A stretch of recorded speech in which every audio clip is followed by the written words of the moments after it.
Jual beli itu ada pelbagai persoalan lah. Yang paling penting tentang harga.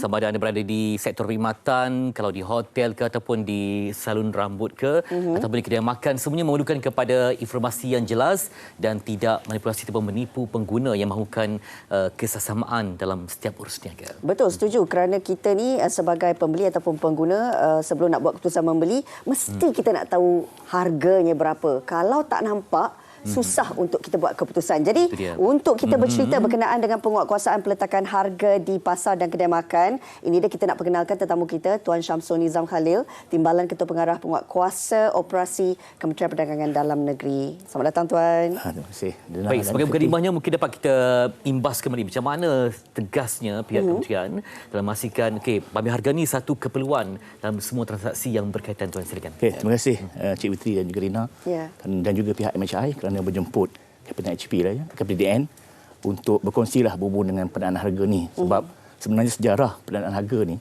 telah lama, kerana pada awalnya pada tahun 1977 lagi telah ada satu perintah berhubung dengan mewajibkan peniaga-peniaga meletakkan tanda harga. Cuma ketika itu hanya sebanyak 111 barangan saja pada ketika itu. Kemudian pada 1993 kerajaan telah meminda perintah kawalan harga ni, pendanaan harga oleh Perdana Runcit, dan mewajibkan semua barangan wajib letakkan tanda harga. Dan pada tahun 2020 pula kerajaan sekali lagi telah meminda perintah kawalan harga dan interpretasi pendanaan harga barangan dan cas bagi perkhidmatan 2020. Maknanya kata evolusi terhadap pindaan penambahbaikan terhadap undang-undang ini, tanda harga ini daripada 2007 sampai kepada 2020, di mana sebelum ini hanya semua barangan wajib letakkan tanda harga, dan pada 2020 telah dimasukkan lagi 5 kategori perkhidmatan yang juga mewajibkan diletakkan tanda harga, seperti hotel, makanan dan minuman, F&B, kemudian lobi, dan tempat letak kereta, dan juga salon rambut ataupun kedai gunting rambut lah. Jadi oleh itu apabila kita kerajaan telah meletakkan undang-undang itu, di mana hari ini sebelum ni barangan, sekarang ni perkhidmatan pula. Maknanya kata kalau kita pergi dekat kedai rambut, lobi, dia wajib meletakkan, memaparkan barangan atau perkhidmatan yang dijual dan ataupun disediakan, termasuk sekali dengan harganya. Jadi keseluruhan kita ni kita ambil ni, mana kewajipan mereka ni, Cik Fitri dengan Rina, bahawa terdapat beberapa keperluan perundangan yang mereka patuh. Pertama, tanda harga itu, setiap barangan atau perkhidmatan itu dan kategori tadi perlu letakkan tanda harga. Kedua, tanda harga tersebut perlu diletakkan unit, timbangan ataupun sukatan. Contoh tadi di pasar tadi, kalau dia kata sekilo, itu berat kan, ataupun satu unit, ataupun dia punya sukatan dia berapa liter dan sebagainya. Perlu ada. Dan harga tu dalam ringgit Malaysia. Dan harga tu perlu jelas dan pengguna boleh lihat. Jadi oleh itu kalau kita tengok dari segi kedai makan dan tadi dan pasar juga tadi, sebenarnya peniaga ini wajib meletakkan tanda harga lah terhadap setiap barangan mereka. Kecuali bagi barangan-barangan yang tak sesuai untuk untuk diletakkan tanda harga sebab satu saiz seperti di hardware contohnya, di mana ada skru-skru yang kecil-kecil tu dia letak secara satu tanda harga yang untuk mewakili, tapi berhampiran dengan barangan itu dan pengguna boleh lihat dengan jelas lah. Itu yang sebenarnya kita melihat ia adalah satu kepentingan dan juga keutamaan yang perlu dilaksanakan oleh peniaga-peniaga. Tetapi ada juga dalam sebilangan peniaga-peniaga yang merasakan ianya bukan satu kepentingan untuk mereka. Dan ini yang kita risaukan, Tuan Syamsul, jika ada manipulasi ataupun penipuan yang boleh menyebabkan pengguna menjadi mangsa. Bagaimana kita nak melihat sendiri dari segi kewajipan ataupun penegasan kepada peniaga-peniaga ini supaya mereka ini sentiasa patuh dengan apa yang telah pun ditetapkan?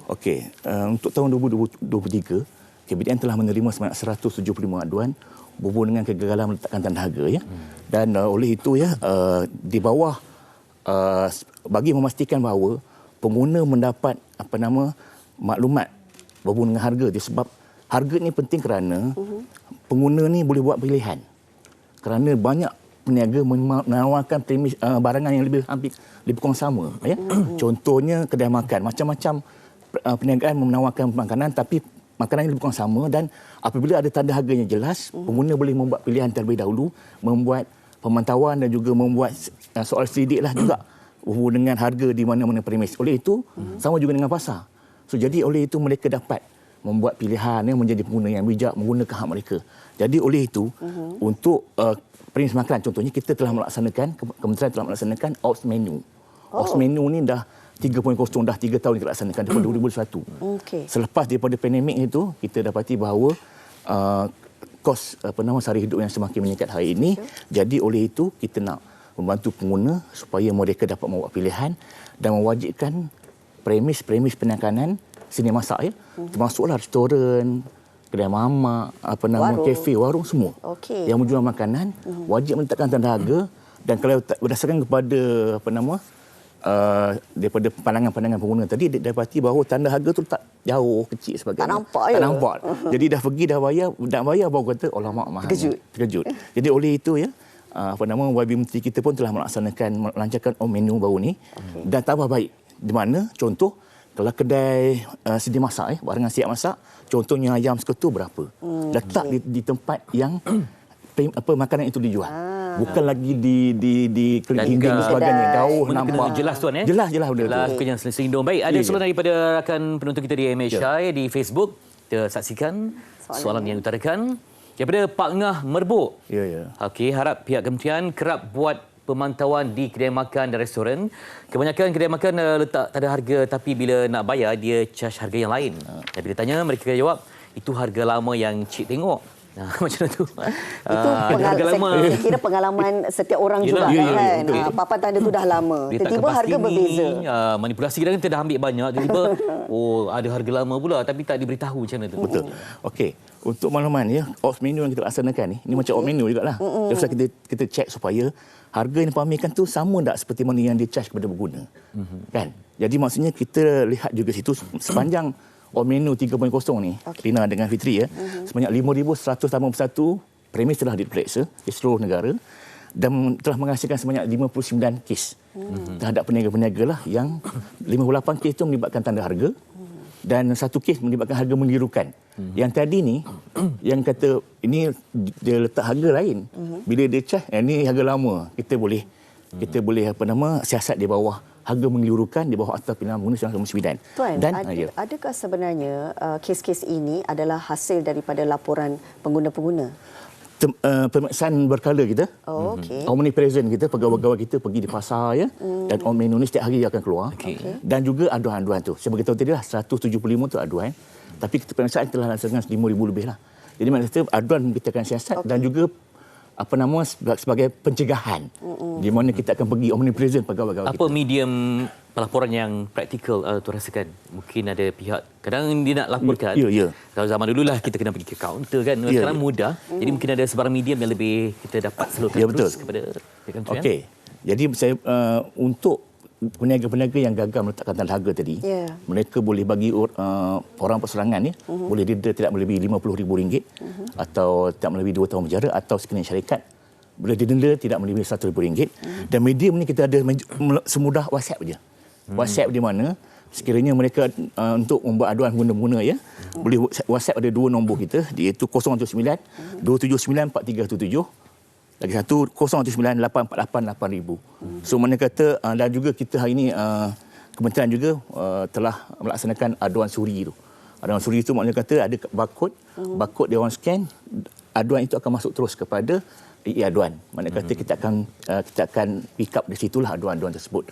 Mana kata memudahkan pihak-pihak pengguna untuk membuat aduan selain daripada aduan dan sebagainya. Dan tak lama lagi kita nak masuk ke bazar Ramadan kan? Okay. Pasti lebih banyak lagi isu-isu yang dibangkitkan. Jadi macam mana pengalaman yang lalu? Apa mungkin bentuk laporan yang diterima tu? Kita akan teruskan.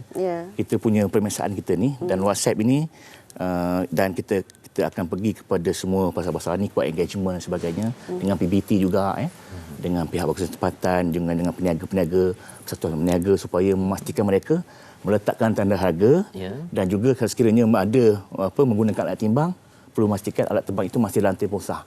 Sebab isu di premis makanan ni terutama dengan seafood ni dia ada yang menggunakan alat timbang tu. So alat timbang tu perlulah yang telah ditentu sahkan setahun sekali. Bagi memastikan bahawa tidak ada berlaku manipulasi dan juga manipulasi harga jugalah. Bagi security peniaga, mereka ni akan diberikan apa? Bentuk-bentuk amaran dulu ke? Ya. Biasanya hari ini kita biasanya kita akan bagi amaran terlebih dahulu, nasihat dan sebagainya. Okey. Dan sekiranya gagal dipatuhi, barulah tindakan. Penguasaan ialah sebagai sebenarnya kita langkah terakhir lah sebenarnya. Dan kita supaya kita nak maklumkan bahawa undang-undang dah telah lama, tapi dalam semasa kita perlu peringatkan peniaga-peniaga dan pengguna-pengguna juga perlu menggunakan hak mereka.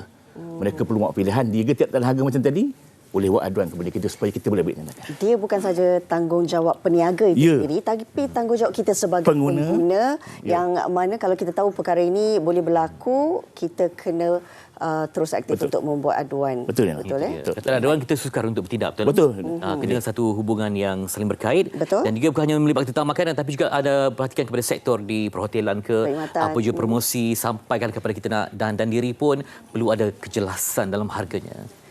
Terima kasih kepada Tuan Samsul Nizam Khalil, Timbalan Ketua Pengarah Penguatkuasa Operasi Kementerian Dagangan Dalam Negeri, berkongsi tentang maklumat yang sahih tentang penguasaan perhatikan harga di pasar dan kedai makan. Baik.